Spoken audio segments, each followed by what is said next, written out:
সালাম আলাইকুম। নামাজ আমরা ঠিকই পড়ি, কিন্তু নামাজ পড়ার আগে আমাদের ভিতরে যে শয়তান গুলা বা আমাদের ভিতরে যে খারাপি, এগুলা আমরা বর্জন করি না কখনো।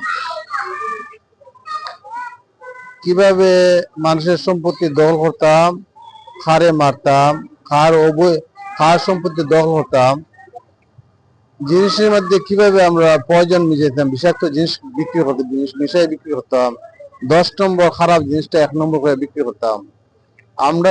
কিন্তু এই নামাজ পড়িয়া এগুলা করা, এগুলা ঠিক ঠিক নেই।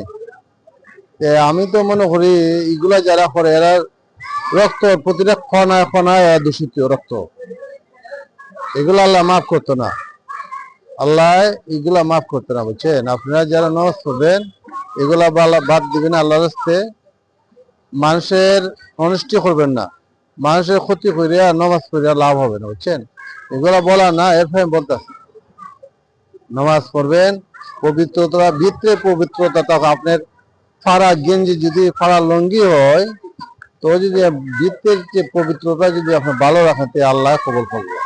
নামাজ তো কেউ 20% কবুল হয়, 10%, 5%, 60, 70, 80, 90, বুঝছেন? আমার অনুরোধ রইল, বুঝছেন? আপনারা আল্লাহর রাস্তে এগুলা করবেন না।